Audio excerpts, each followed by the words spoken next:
buenos días o buenas tardes o buenas noches. Estamos en una nueva entrevista para vos, Nidia, y esta vez para hablar del conflicto Pakistán-India, el conflicto del momento, cuya escalada no sabemos cuán grave va a ser y hasta dónde puede llegar. Estamos hablando de dos países con armas nucleares.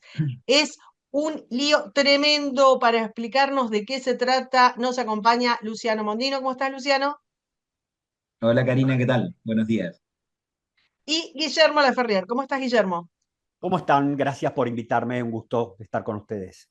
Gracias a ambos por acompañarnos. Bueno, estamos hablando de un conflicto de larga data, luego de la independencia del Reino Unido hacia mediados del siglo pasado. Se dividen estos dos países y queda una zona, bueno, quedan en conflicto siempre, pero queda una zona en eterna tensión, que es la zona de Cachemira. Ustedes nos van a explicar un poco de qué se trata, pero el 22 de abril, hace poquitos días, hubo un atentado en Cachemira, en la zona controlada por India, en donde más de 20 personas fueron masacradas por lo que se supone, unos dicen que sí, otros dicen que no, es una organización terrorista pro-pakistaní. Desde entonces no ha parado la escalada de violencia, de tensión, de amenazas, de digamos, están devolviéndose los diplomáticos, están cerrando tratados comerciales, tratados de fronteras. Esto va escalando y las potencias del mundo se van acomodando de alguna manera de un lado y del otro. Entonces tenemos posiblemente, yo todo lo voy a poner así como entre comillitas, ustedes me van a decir, a Irán apoyando a Pakistán, tenemos varios aliados de India, como Israel, como Estados Unidos, pero en realidad no se sabe si esto es que queda así, queda como hubo tres guerras ya el siglo pasado, ¿verdad? Entre estos países, pero no se sabe si esto va a ser una escaramuza de las de siempre o puede resultar en una cuarta guerra. ¿Quién larga? ¿Quién nos da un panorama? Luciano, ¿querés? ¿Nos das un panorama de en qué situación estamos? Sí, a ver, mirá, dabas bueno, unas buenas puntas como para empezar a escribir un conflicto que no solo se limita a Cachemira, que es algo quizás más local, que se ha internacionalizado mucho por las consecuencias que tiene. Entonces, lo que tenemos hoy en día en realidad es un conflicto que no solo comienza con la partición de la India en 1947, sino que va un poco más atrás también. Hay un dato que me parece, que describe muy bien lo que es esa intromisión extranjera y cómo se empezaron a construir muchas veces fronteras que dividieron pueblos que además étnicamente y de rasgos son muy parecidos, porque eso es lo que encontramos en la India, en Pakistán y en Bangladesh, pero que esa intervención extranjera se basó en casi divisiones muy aleatorias y que respondían más intereses foráneos que otra cosa. El que justamente hace esa división es un británico que se llamó Radcliffe, que el tipo divide la India, todo el territorio entre la India y Pakistán, pero lo curioso es que nunca había viajado y no conocía la India ni Pakistán, no había estado nunca en su vida. Sin embargo, el tipo en menos de una semana hace la división de lo que es la India y Pakistán en 1947. Ahí tenés un caldo de cultivo que derivó, por supuesto, en lo que eran las guerras que señalabas, que fueron 1947, en la década del 60, hay otra en la década del 70 y en los años 90. La última, obviamente, toma un calibre mucho mayor porque ya estamos hablando de dos actores con cierto peso relativo en la arena regional e internacional y que además tienen las cabezas nucleares, armas de destrucción masiva. Es decir, en un conflicto que si se abre y se generaliza, estás pasando el umbral nuclear y con eso la capacidad de destrucción mutua.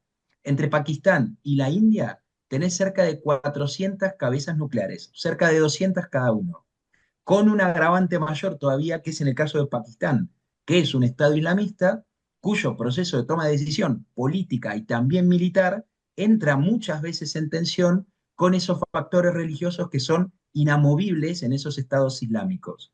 Ese es un punto que es central para entender por qué la India, ya no solo contrapeso, a lo que es el contrapeso geoestratégico hacia China y en la zona asiática, sino también que está enfrentando con una agenda muy común en aquellos países que enfrentan en este caso a los grupos yihadistas, enfrenta a un Pakistán que es un Estado islámico y que tiene acceso a las armas de destrucción masiva. Por lo tanto, el escenario que tenemos hoy es muy cerca del peligro total, muy similar a lo que era la crisis de los misiles en la década del 60, pero con una particularidad, que hoy no tenés una Unión Soviética o unos Estados Unidos que podían, con sus diferencias, estar dentro de un mismo marco. Estás con un actor que es Pakistán, que, como ha sucedido en Siria o como ha sucedido en las revueltas árabes, de la noche a la mañana puede ser gobernado por esos grupos salafistas o por los grupos yihadistas. Si bien hoy es el poder, ese poder real o de contención de esas armas de destrucción masiva, las tiene el ejército, mucho cuidado porque vemos que la realidad puede cambiar y de muy, casi como un chasquido de dedos.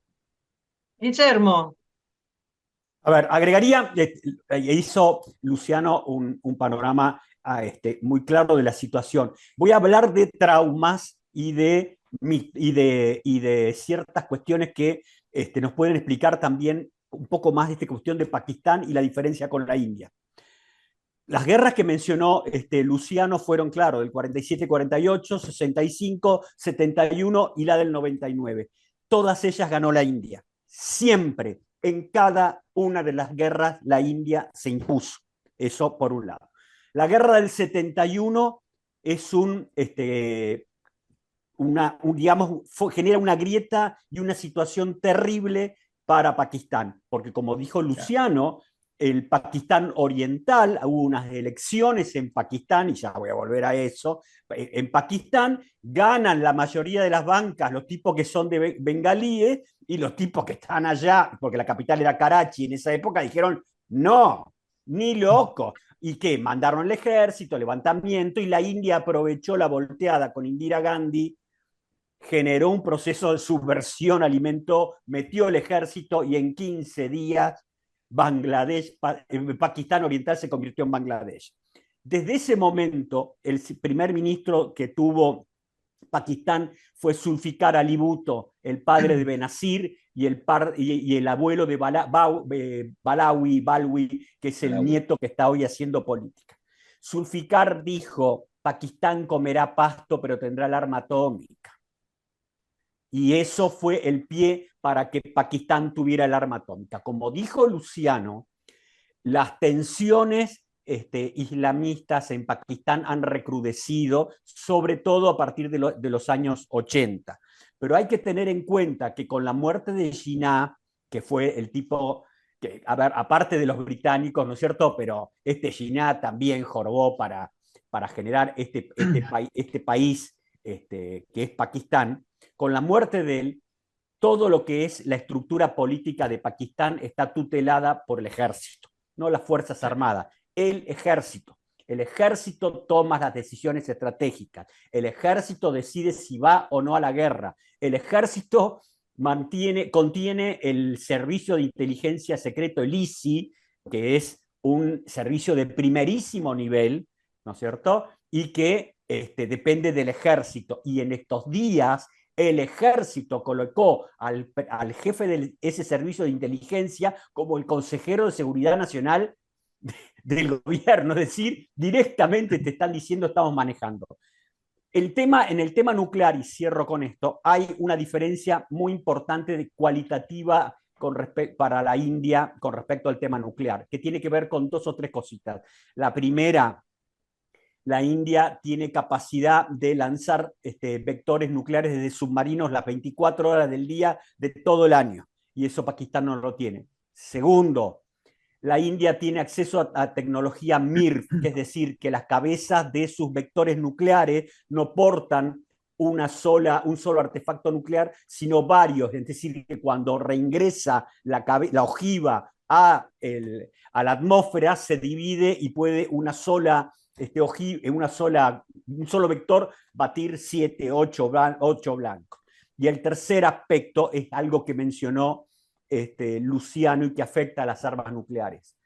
En los países civilizados donde se escriben de estas cosas, se sabe que Pakistán, hasta donde yo sé, guarda su armamento nuclear separado.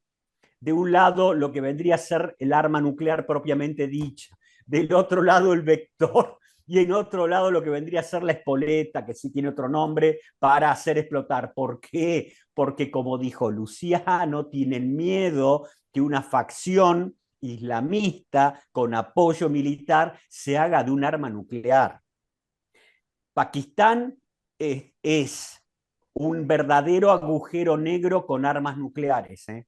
Eso no tomamos dimensión de la significancia de Pakistán. Y cierro con esto. Perdóname, Imran para Khan, aclarar bien, Pakistán no está a tiro de un botón de disparar no, un no, arma no. atómica, en cambio India sí. India sí puede disparar en cualquier momento.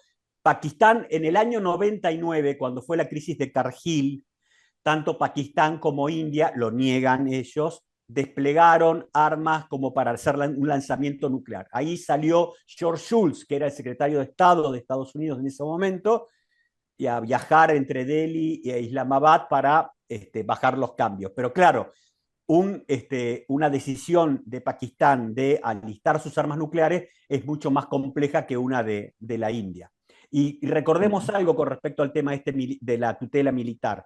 Imran Khan, que era el primer ministro de Pakistán, el tipo que era el Messi del cricket de,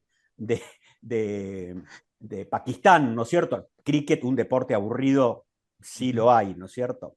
Inentendible casi, pero más allá de eso, el amigo Imran Khan trató de romper esa tutela militar, hoy está preso. ¿Tá? Claro. Les Sí, consulto sí. un par de cosas alrededor de lo que ustedes dijeron. La primera es, ¿ustedes creen, a ver, yo no sé si este atentado de hace pocos días en la zona, me quiero acordar la zona, la tengo por acá anotada, me la olvido, Palgam, eh, Palgam, ¿no? Sí. Palgam. Eh, es distinto a otras tensiones, escaramuzas, conflictos, porque lo cierto es que no es que paró en los 90, la tensión es permanente, hay una frontera ahí que es súper caliente y están Sí. permanentemente con conflictos. Entonces, este es un atentado que mató creo que a 26, 27 personas, turistas, este, todos en una zona teóricamente controlada por India, pero yo no sé si esto es un caso belli de esa dimensión o se venía preparando y cuánto influye el cambio de administración, o sea, cuánto envión tiene la situación geopolítica para que este atentado se convierta en algo de dimensiones que no sabemos si no termina en una escalada nuclear. Luciano, Guillermo, como quieran, Mira, les pregunto a los dos. sí, sí, a ver, dos cosas que señalaría con eso. Primero, es una regulación de un conflicto que va variando de intensidades. ¿Por qué? Porque hay un marco nuclear. Cuando tenés conflicto o enfrentamiento o tensión que va escalando entre dos actores nucleares, tenés un límite que es intraspasable para ambos, porque la destrucción mutua te garantiza solamente una letalidad que terminaría con la vida de millones de personas en muy corto tiempo. Por lo tanto, ninguno va a pasar ese límite y ese marco que es contenedor. Hay un segundo elemento con eso, y es que la India, por un lado, se empieza a alinear, incluso también políticamente, y esto a la India le sirve discursiva y también políticamente en su posicionamiento regional, mucho cuidado el tema de Israel, con aquellos países que son víctimas del terrorismo islámico, de estos grupos yihadistas, que en el continente asiático son un problema. Hoy uno de los factores que también se da a nivel internacional, porque hay un sistema internacional en este caso que no puede garantizar la seguridad mínima y la convivencia en regiones y a nivel global, por eso también tenés la posibilidad de una proliferación nuclear en muchos rincones del planeta, incluido también el Medio Oriente, te lleva a una situación de vulnerabilidad total en la cual los estados en este caso se sienten vulnerables y con mayor percepción de amenaza.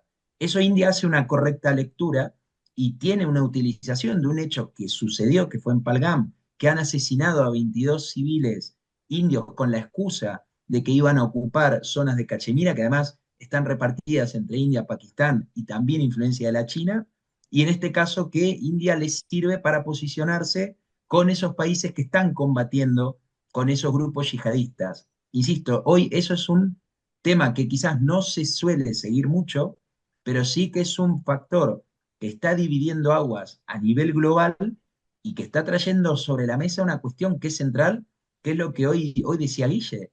Tenés estados que están gobernados en su mayoría o con un poder real o un poder secundario por miembros o bien de estos grupos yihadistas o bien por islamistas, que justamente lo que menos son es racionales y que pueden tener acceso a esas armas de destrucción masiva. Te pasa con Pakistán y te pasa también con Siria, que hoy tengas con Al-Julani o que tengas también con los grupos que se dividieron de Al-Qaeda y el Estado Islámico, pudiendo hacerse con armas químicas, que también son de destrucción masiva, te sirve un poco de panorama para entender qué sucedería en Pakistán si ese poder real que tiene hoy el ejército termina cayendo en manos de estos grupos salafistas. Claro. Hay un tema también para entender por qué esa pregunta que vos hiciste es clave. Y es cierto, no es el atentado más importante, pero se da una Claro. situación en la élite político-estratégica de India que es muy sofisticada. Nosotros, digo, yo hablo acá desde Argentina, ¿no es cierto? En Argentina, que tenemos dificultad para ubicar Montevideo en un mapa, todo esto parece hablar de Marte o Venus, ¿no es cierto? Pero ¿cuál es el problema que ha detectado la élite política estratégica de India? La debilidad de Pakistán. Ellos apuestan a que la política y las tensiones centrífugas que hay en estados como el Baluchistán, lo que era el noroeste frontera, y tiene un nombre en pakistaní, Pakhtunkhwa, Khyber Pakhtunkhwa, toda la zona de las tribus, las tribales que están federalizadas, e inclusive el Punjab, hay tensiones para romper con Pakistán. Entonces, esa élite está hablando en los canales de noticias de India de que estamos en una situación similar a la de 1971 y podemos generar en Pakistán un estado de secesión de alguna parte. Y en cuanto a lo que bien dijo Luciano con respecto al límite, al andarivel que fija el armamento nuclear, ellos te responden con esto. Sí, es cierto, pero eso lo podemos contrarrestar con lo que ellos llaman, lo que vendría a ser el plan Schlieffen de la India, que se llama Cold Start. ¿Qué quiere decir esto? Acciones de la India que rompan la frontera pakistaní, que entren a una profundidad de entre 20 y 40 kilómetros, paren ahí y vamos a negociar. Y ellos creen que eso puede generar un caos tremendo en Pakistán, que además ellos están diciendo de que no esperemos una respuesta militar ya, y vuelven al 71. En el 71 nos preparamos 6 meses para lo que iba a pasar en el Pakistán oriental porque lo veíamos venir. Y hay una cuestión que me parece muy importante que vos las mencionaste también, Luciano. Cuando después del atentado, la India durante muchos días se encargó de mostrar la cantidad de apoyos políticos internacionales que tiene en el mundo. Es más, Tal cual. que tienen 180 países que los apoyan y que eso genera una suerte de legitimidad política para lo que tengan a hacer. Y como la India juega en todos los canales, no es que está alineado con un sector, tiene alianzas importantes con los rusos, norteamericanos, con lo de Israel es impresionante, con otros actores, ni hablar con países europeos sueltos, que hacen que tenga una ventaja en este sentido política infernal. Mirá, Sí, una cosa, Cari, muy, muy pequeñita con esto que decía Guille. Hay en esta proyección estratégica que hace la India, fíjate que uno de los apoyos que más resaltó fue el de Israel y el de los países del Golfo. Países que son fundamentales para el proyecto que tiene la India de conectar la zona de la península arábiga con el puerto de Haifa y de ahí salir a la conexión Asia-Europa, su haciendo propia siempre ruta ese de la seda. contrapeso. El contrapeso a lo que era exacto, a lo que es el proyecto de expansión de la ruta de la seda en el caso de China. Que lo Entonces, anunciaron en cuando Washington, Modi y Trump. sí, también, sí, Voy sí, a sí, eso. también. Además, Sí, sí, no, y esto, perdón, una cosita, que lo que iba con esto es justamente entender que buscó el apoyo automático con Israel, con Arabia Saudita y Emiratos Árabes Unidos. Tres países que con escalas distintas también fueron víctimas de ese terrorismo yihadista. Es que son señales clarísimas, pero clarísimas. Dos elefantes en la sala, China y Estados Unidos. Primero aclaremos cuál Claro, es, porque hay una claro, zona de influencia. China está ahí, muy clara. presente, de cuerpo presente. ¿Qué es lo Sí, que está sí, haciendo China? ¿Cómo se alinea China? China suele tener una diplomacia así, muy sinuosa, muy inteligente en la región, pero si esto escala al nivel y con la rapidez que estamos viendo, más tarde o más temprano va a quedar pegada. ¿Qué es lo que hace China ahí? Eh, Luciano, Guille, cuando quieran, cualquiera de los A dos. ver, China destaca que cuando fueron los atentados recibió Delhi un mensaje de China condenando los mismos. Y Sí, bueno, China, claro, qué bueno, gracia. sí, bueno, pero China, a diferencia, en Perdón, Pakistán Guillermo, dice, una cosa que no dijimos es que desde el principio, Pakistán no ha aceptado que se trate de un no, atentado de ellos. O sea, no lo reivindicó, o sea, no sé qué decirles, no sé claro, si es pero un juego político, que realmente eso es algo que les quería preguntar después, que realmente es algo que los tomó desprevenidos. Tanto Guillermo como Luciano lo han explicado cualquier cantidad de veces en todas sus apariciones mediáticas.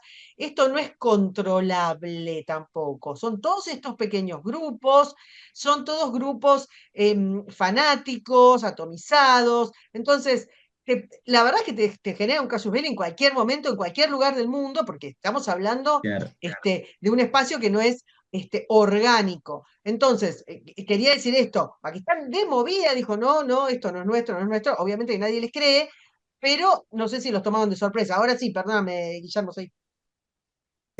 ahí que- estábamos en que- el tema. no, que China condenó el Ah, atentado. sí, China. China.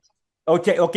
China, yo no creo, China es en Pakistán dicen que Estados Unidos es un aliado en ciertas oportunidades, pero China es un aliado todo tiempo. De todas maneras, no creo que los chinos se vayan a promover una guerra entre China e India de gran envergadura, porque también, como dijo Luciano, de rebote ligan, ¿está? Porque si esto escala al uso de armas nucleares, ellos no van a estar exentos de sufrir los daños. Ahora bien, también China tiene grandes inversiones ahí. Recordemos el puerto de Guadar, que da sobre el Arábigo, una vía férrea que conectan con el oeste de China, pero China sabe que Pakistán es un estado prohijador de todo el yihadismo y China es un estado también que sufre del yihadismo en toda la provincia de donde están los uigures, que también es Los otro seguros. regalito, Ujú. porque desde Occidente te dicen,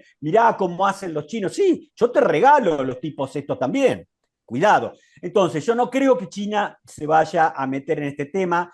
En India tienen, creen que el que puede llegar a meterse, porque está muy metido en todas estas cosas, es Turquía, pero ellos dicen que la única herramienta que Turquía tiene para sostener militarmente a Pakistán, del cual en India creen que tiene solamente capacidad militar para 7 días de combate, mientras India tiene 40 días, ellos dicen que con su fuerza aérea pueden anular todo intento turco de llegar a Pakistán. Así que China no creo que va a tratar de mediar y de parar esto, pero no de meterse a pelear por Pakistán.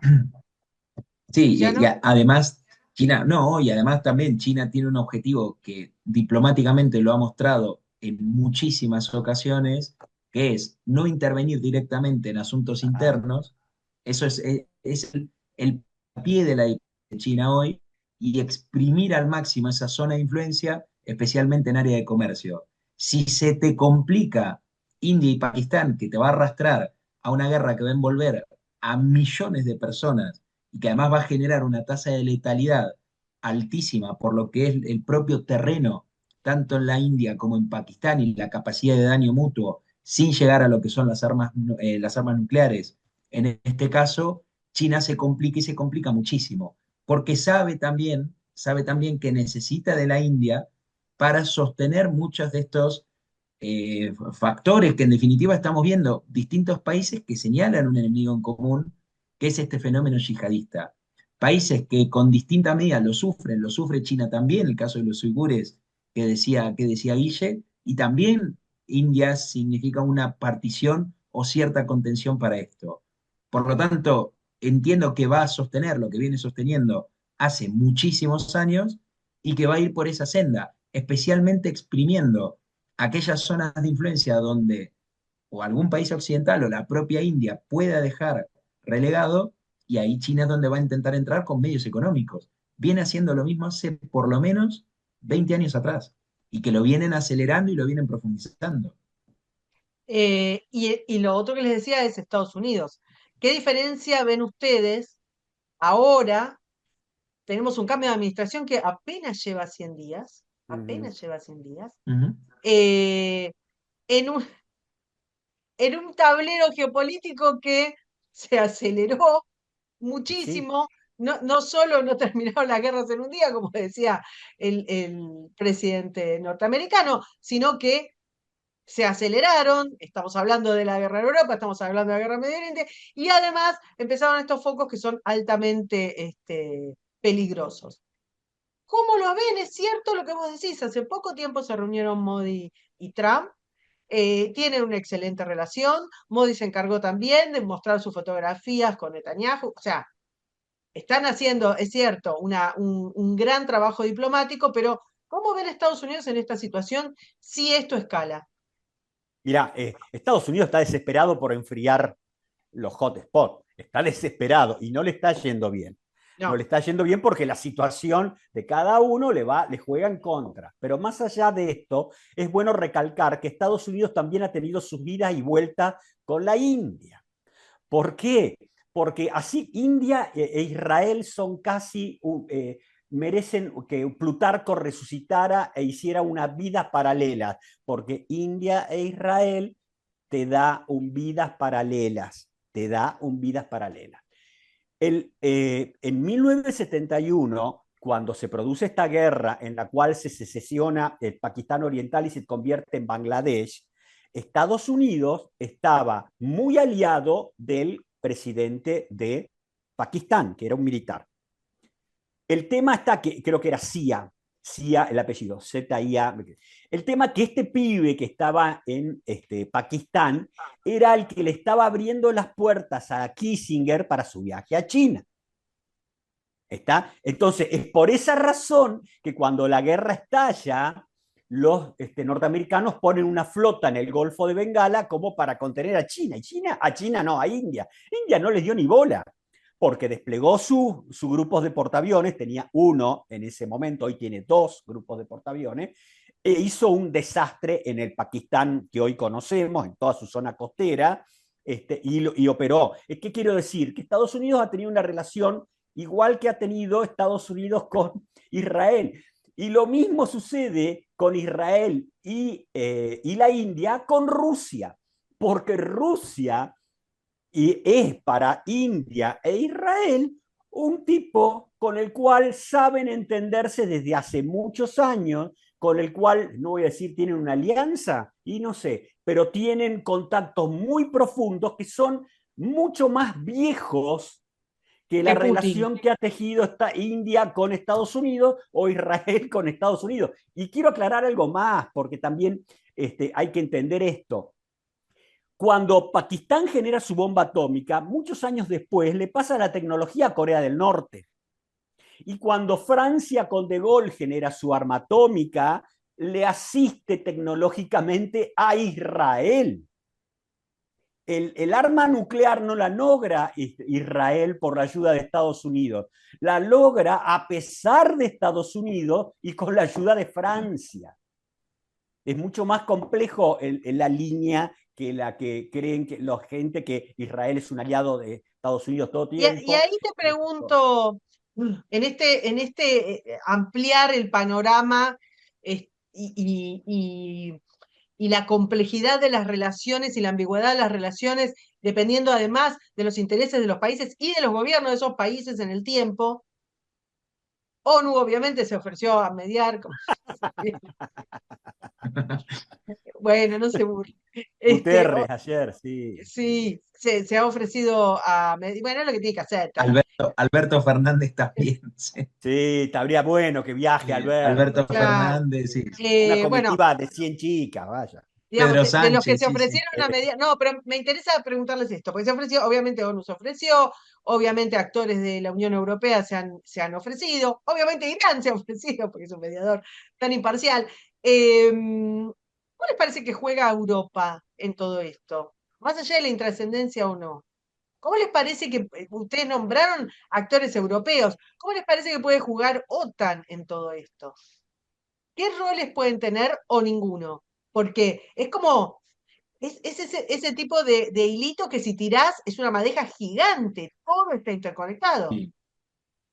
Mira, Guillermo, Mariano hay o un Luciano. Dale, dale. A ver, mira, un detalle. Hay un síntoma que creo que vale para Estados Unidos y también para Europa. Parte del liderazgo estratégico no entiende o no percibe correctamente la inestabilidad que este sistema internacional tiene, porque Tal cual. hay mayor cantidad de factores de poder, esto es real, y tenés más polos que en la década del 90 y principios del 2000. Esto se Luciano, empezó a acelerar desde te el hago año un inciso 2008. con esto. Te hago Sí, un inciso sí, con sí. esto. No entendieron Siria, la caída, Bueno, pero en un no segundo entendieron del régimen Siria, de Al-Assad. no No la entendieron la... vieron, no la Sí, sí, entendieron y no entienden todavía. Fueron a sacarse fotos. por eso, El mismo exacto, Guterres, por todos eso, los cirujanos, fueron a sacarse fotos con por un eso creo que terrorista es consumado que está un... haciendo Claro, desastres. exacto, exacto. Por eso digo que es un síntoma que le cabe a ambos, a los Estados Unidos y a la Unión Europea o la OTAN en este caso, o Europa, como querramos entenderlo. El mundo occidental, si queremos generalizar y simplificarlo, no entiende la inestabilidad de este sistema internacional. Incluso también Estados Unidos y la Unión Europea siguen pensando, y parte, insisto, de su liderazgo estratégico, sigue pensando que los actores externos, en este caso India o puede ser Israel, son sujetos pasivos que están solamente alineados a los intereses unilaterales o dirigidos a la cuestión europea o de Estados Unidos. Ese es un error fatal, porque tanto Israel como la India comprendieron casi en los mismos años, porque fíjate que las guerras que sufre India con Pakistán son muy parecidas en tiempo cronológico a las que tiene Sí, Israel con el mundo árabe. Es increíble, pero parece como si estuviese sí, cronometrado. sí. Ambos países entendieron que si no es por ellos mismos, No estos está. países desaparecen, porque están rodeados de hostilidad de un vecindario que te amenaza en tu existencia constantemente. Israel y la India hoy entendieron que ni Estados Unidos ni Europa pueden garantizar su seguridad y su estabilidad. Si esa seguridad y esa estabilidad de su existencia se las provee Rusia o se las provee China, en términos de instrumentalidad da igual, va a Sí. dar exactamente igual. Lo ves también en Arabia Saudita, por eso creo que hay un síntoma que describe una situación general. Cuando Arabia Saudita recurre a la tecnología militar china, es porque encontraba en la gestión Biden, en la administración Biden, un error y un problema, una piedra en el zapato para la seguridad del reino saudí. Es un síntoma que estamos viendo desde hace muchos años. Ahora, el problema es que estos puntos calientes, estos hotspots, han empezado a estallar y a estallar de Todos forma juntos. sí, todo junto, además muy pronunciada, y con un factor que es el que aglutina todo esto, que son estos grupos que empiezan como marginales, pero terminan gobernando países. Ocurrió en Siria, puede ocurrir tranquilamente en Pakistán, puede ocurrir también en Egipto, que Egipto muchas veces, la inestabilidad de Egipto queda muchas veces relegada a análisis periférico, pero es una situación por el Sinaí y también por la conexión con los grupos del Estado Islámico que hay, de Al Qaeda también dentro del continente africano, es central. Por lo tanto, la persistencia que hay de un mundo que es inseguro y que es débil es lo que también está retroalimentando y dando mucho del combustible del fuego que está hoy prendido y que va a ser muy difícil realmente apagar, por lo menos en el corto plazo. Aunque Trump diga y haga de su recurso político interno esa idea de terminar con todas las guerras cuanto antes. Es imposible. Ni la India ni Israel son sujetos pasivos que están alineados unilateralmente a lo que en Washington o en este caso la Unión Europea, que además es intrascendente en muchos de estos temas, puedan querer o no para actores externos. Ahí rescato en Europa el tema de la relación de Francia con India, porque así como Israel y Rusia tienen acuerdos de defensa con India que son increíbles y los de Israel son muy reservados, pero Francia viene proveyéndole a India los aviones Rafale y en los últimos días India, como hay un problema que hay una cosa que no se termina de entender y que hemos hablado, hay un problema de una enorme demanda de recursos militares y una escasez de producción de los mismos. India le volvió a comprar más Rafale a Francia y como un incentivo para que Francia se ponga las pilas, las empresas francesas, y le venda los Rafale, va a pagar por cada uno de ellos 225 millones de dólares. Es el avión de generación 4,5 más caro de la historia. ¿Pero por qué? Porque India los quiere y puja para tenerlo y tiene la capacidad para hacerlo. Pakistán está quebrado. Eso te iba a decir, ¿cómo están económicamente? ¿Cómo puede... No, quebrado. No, a la explicación. Bueno, Pakistán es un enigma, no es un enigma, es un enigma de cómo tiene una fuerza armada, está muy disminuida, pero que llegó a ser muy poderosa. ¿Cómo hicieron cuando no producen nada que el mundo reclame? Sí, producen yihadismo, pero no lo reclaman muchos tipos. Entonces, ¿cómo se financia la droga? El opio Sí, que por viene de supuesto, Afganistán. como Afganistán. Quiero hacer una aclaración para quienes nos escuchan. Estados Unidos debe estar alrededor de los 300 y pico, 350 millones de habitantes, ¿no? Más o menos. Bueno, India tiene casi 1.500 millones de habitantes. Y Pakistán tiene unos 300 millones de habitantes, o 200 y 200 algo, sí. largos millones. Sí. Cachemira tiene 20 millones de habitantes. Estamos hablando, o sea, para que quienes nos escuchan dimensionen realmente en relación a los habitantes de Europa, en relación a los habitantes del continente americano.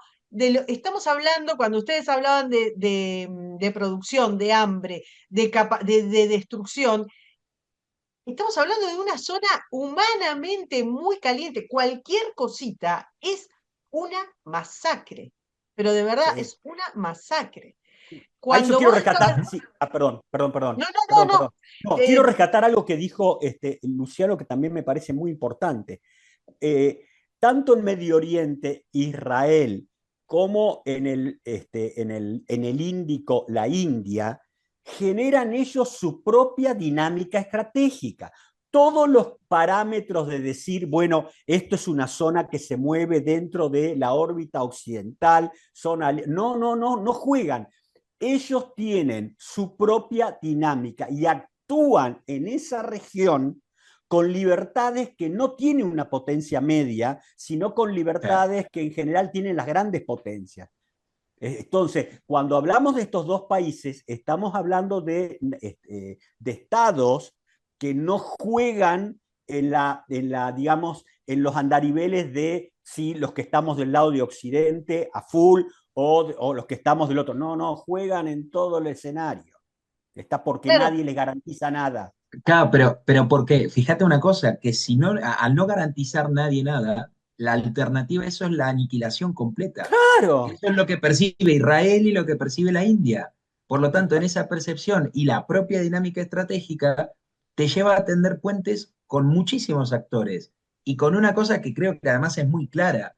Una cosa que decía y que la sigo sosteniendo al día de hoy, cuando veamos ya el desarrollo final de la guerra en Medio Oriente, entre lo que es especialmente lo que estamos viendo, Israel con los grupos armados en la Franja de Gaza, en el Líbano, en Yemen y todo este abanico que ha desplegado la República Islámica de Irán, muy probablemente veamos a un Israel entendiéndose más con Arabia Saudita y Emiratos Árabes Unidos para limitar y eliminar la amenaza yihadista que con Washington o que con Bruselas. Pero más vale. Pero Pero bueno, seguro, porque además y la hay una India cosa que... Claro, y la India, es que la India lo mismo, la percepción de la India es exactamente igual a la que percibe Israel.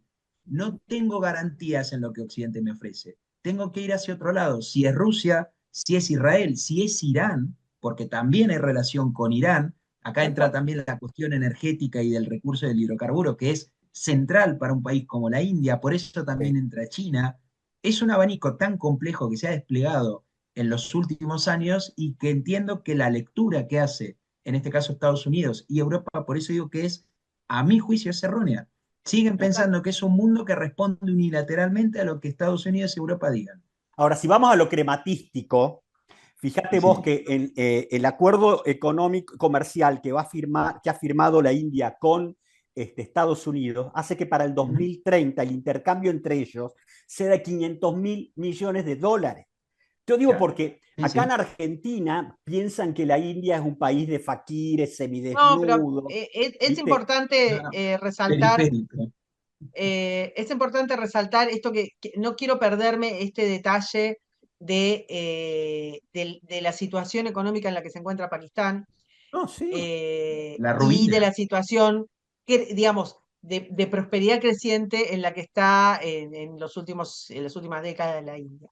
Ujú. Em, Quería consultarles en este sentido, y hablando de algunos quebrados que siguen siendo un milagro, el tema Irán, la relación y la necesidad vital de Pakistán para Irán, que en estos días está siendo golpeado, no sé si de manera superficial o no, pero claro, a ver, no sé si estos casuales incendios que estamos viendo concatenados realmente son un golpe terrible para su economía respecto de los puertos y demás, o estamos hablando de parte de la guerra que vienen teniendo en su expansión y en su padrinazgo de todos los grupos yihadistas de todo. Ujú. Pero sí les consulto, ¿cuánto, cuánto depende Pakistán de Irán? ¿Cuán importante es para Irán Pakistán? A ver, te digo, hay un problema entre Irán y Pakistán tienen un problema que comparten y un problema que generan y está metida la India también. En la zona del Baluchistán, que es hacia el sudoeste de Pakistán, hay, como hablamos, una intención de algunos grupos insurgentes de crear, así como los kurdos quieren formar el Kurdistán, hay tipos que están en el territorio de Pakistán y de Irán que quieren formar el Baluchistán. ¿Ok? Bueno, hay grupos terroristas que están en la frontera de Irán que han estado operando sobre Pakistán para generar promover esa situación de secesión. Les recuerdo que hace unos meses atrás, ante esa situación, Pakistán abrió fuego contra Irán, inmediatamente hizo un ataque muy violento, muy fuerte, y los iraníes fueron a sentarse inmediatamente. La India está metida ahí porque este es un juego sucio. La, la India, con su servicio de inteligencia, el RAW, que quiere decir Research and Analysis Wing, ellos están metidos en el Baluchistán, en los dos lugares, dándole manija a todas estas cosas. De la misma manera, la India está en Afganistán, ¿no es cierto?, generándole problemas porque hay que recordar a todos que el talibán es el Frankenstein de Pakistán, es De todo Pakistán. hijo de ellos. Tal Todos los cual. genes son de Pakistán, ¿me comprendés? Lo que pasa es que, como decían ustedes, los tipos crecen y empiezan a desarrollar agendas propias y te complican las cosas. Pero bueno, esa es la situación. Pero no creo que Irán Sí, sea un determinante para Pakistán, a mi modo de ver, no sé. sí, y Luciano. ahí, mira, una cosa que sí agregaría, no hay que olvidarse que la doctrina que tiene la República Islámica de Irán desde 1900, podríamos decir 1979, con la imposición del régimen ayatolá, pero mucho más después de la guerra contra Irak, que termina en 1988, que es mantener fuera de la frontera del territorio iraní cualquier tipo de foco de conflicto e inestabilidad, porque esto en los ayatolá se percibe como cualquier indicio o posible inicio de la desestabilidad y la caída del régimen.